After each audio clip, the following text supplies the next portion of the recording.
नाम है जो आपको विज़िट कराएंगे। मैं हिस्ट्री में सुना देता हूँ। तो गिलगित बल्तिस्तान के अंदर जो सबसे कदीम फोर्ट वो अल्तित फोर्ट, जिसकी ज़बानी तारीख़ हम 900 साल बताते हैं, लेकिन इसकी जो कार्बन डेटिंग जो एनालिसिस रिपोर्ट फ्रॉम यूके उसके मुताबिक 1100 साल वाला फोर्ट है। वाइल बल्तित फोर्ट जिसकी ज़बानी तारीख़ हम 765 बताते हैं, लेकिन उसकी जो कार्बन डेटिंग जो एनालिसिस रिपोर्ट फ्रॉम यूके उसके मुताबिक 800 साल है। इलते बिलते दो तिबित के अल्फाज हैं जिसके मानी उस तरफ इस तरफ, अप एंड डाउन। इलते बिगड़ते बिगड़ते इस गांव का नाम अल्तित, बिलते बिगड़ते बिगड़ते उस गांव का नाम बल्तित। Nowadays called them Karimabad. कोई ज़बानी तारीख के मुताबिक 900 साल पहले हुंजा की शाही फैमिली में से एक शहजादे ने शिगर की एक खातून जिसका नाम शेख खातून था ब्याह करके थ्रो द हिस्पर ग्लेशियर, ये पाकिस्तान का लंबा तरीन ग्लेशियर, कोई 150 किलोमीटर पे फैला हुआ ये ग्लेशियर जिसे बियाफो हिस्पर के नाम से, ये सामने दो पहाड़ उनके मिड में से ये जो है ये बियाफो हिस्पर जाके शिगर बल्तिस्तान सिकरदो से 45 मिनट के ड्राइव वहाँ पे जाके मिलता है। ये पाकिस्तान का लंबा तरीन ग्लेशियर जिसे बियाफो हिस्पर के नाम से उस खातून को ट्रैक करवा के भारतीयों की शक्ल में जब उसे हुंजा के शाही फैमिली के अंदर लाया गया तो उस ज़माने में गुर्बत की इंतहा, खाने के लिहाज से, पहनने के लिहाज से न सर पे छत।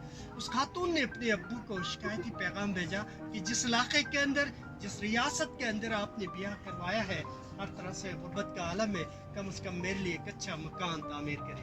फिर उनके साथ जो बाराती आए थे, यहाँ के जो कदीम बस्तियाँ आबाद है, एलांगा केकेच वी कॉल देम गनिश वहाँ पे रहे, बल्तित nowadays call them करीमाबाद वहाँ पे, और ये अल्तित जिससे इस गांव का नाम अल्तित है, यहाँ पे वो बाराती रहे। फिर उस खातून के लिए as a dowry, as a gift ये मकान बनाया गया। वक्त के साथ साथ जैसे मुख्तलिफ अदवार में नवाब आए, फिर उन्होंने अपनी ज़रूरत के तहत इसमें एडिशन डिलीशन करते रहे। लास्ट में अल्तित फोर्ट वजूद में आया। कोई 600 साल की कहानी, दो भाइयों की आपस की लड़ाई, बड़ा बेचारा था कि इस इलाके का नवाब बने, छोटा भी, छोटे का नाम जमाल था। फिर शाही दस्तूर के मुताबिक किंगशिप बड़े को मिल रहा था, बड़े ने अपने छोटे भाई को समझाया लेकिन वो बाज नहीं आए। फिर बड़े ने छोटे को यहाँ पे पहले कमरे में, जो भाई साहब आपको दिखाएंगे, जिंदा चुनाया खड़ी कब्र है और उसका नाम जमाल था। यहाँ पे ये फोर्ट के ऊपर जो है वॉच टावर, इसके साइड पे किबन शेर देश का मस्जिद गौरस 400 साल पुरानी इस हुंजा के अंदर पहली मस्जिद, और उस साइड पे ड्राई फ्रूट वगैरह रखने की जगह, और इसके पीछे एक्सक्यूशन पॉइंट, बगावत वाली कहानी, ऐसे बंदे जो रॉयल फैमिली के काबू में नहीं आते थे उनको पीछे से गिराने का अमल। मज़हब के हवाले से गिलगित बल्तिस्तान के अंदर भी बुद्धिज़्म का इन्फ्लुएंस रहा है, फैला नहीं, लेकिन उस ज़माने में जिसे लोकली बिटन शमान इंग्लिश में जो पास्ट प्रेजेंट फ्यूचर की जो प्रेडिक्शन, उन पे ज़्यादा बिलीव किया करते थे। फिर किचन के अंदर एक स्टोन सा है लंबा सा, हिंदुआना रस्में भी यहाँ पे राइज थे, तो लोकली हम उसे शिवलिंग का नाम देते हैं। कोई काम का आगाज़ करने से पहले बटर मल के, दूध में मल के उस काम का आगाज़ किया करते थे। फिर इस्लाम यहाँ पे कोई 16 सेंचुरीज़ में बदशान से कुछ वली बुजुर्ग आए, फिर यहाँ के लोगों को हल्का इस्लाम लाने में मदद की।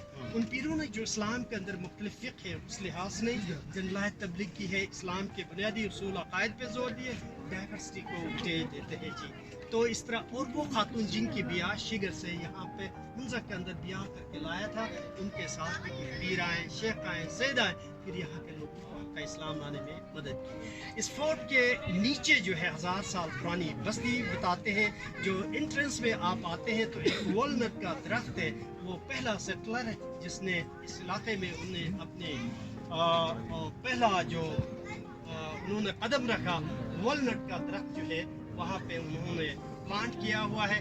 उन ब्रांचेस के ऊपर यहाँ के जो कबाइल है वो अपना ओनरशिप फील करते हैं, तो 1100 साल इस बस्ती की जो है बन जाता है। फोर्ट के अंदर छोटे छोटे खिड़कियाँ हैं, तो हम दो स्टेज दरिया के उस तरफ नगर, ये हुंजा। गिलगित बल्तिस्तान के अंदर 1947 से पहले 8 आज़ाद रियासतें थी, और ये आज़ाद रियासतें आहिस्ता आहिस्ता 1948 के बाद अपने आप को पाकिस्तान के साथ इल्हाक़ कर लिया। 2 रियासतें बाकी थे, एक रास नगर हुंजा, ये 73-74 में उस ज़माने के prime minister Zulfikar Bhutto power में आए, तो इन 2 स्टेट्स को भी फेडरल गवर्नमेंट के अंदर सेंट्रलाइज किया था। ہنزا کی آبادی کوئی 1.5-2 لاکھ کے قریب لٹریسی کے حوالے سے 99% سر، اور اس گاؤں کی 100% ہے، اور موسٹلی ہمارے جو جوان ہیں پریفرنس دیتے ہیں کہ پاک آرمی کی طرف وہ چلے جائیں. تو اس گاؤں میں کرگل وار کے جو ہوا تھا اس میں اس گاؤں کے جوانوں کا بڑا کردار رہا ہے. تو ہم آپ کو خدا حافظ کہیں تو سوری اپولوجائز کام کی وجہ سے میں آپ کو جوائن نہیں کر سکا. Thank you sir. تو آپ کو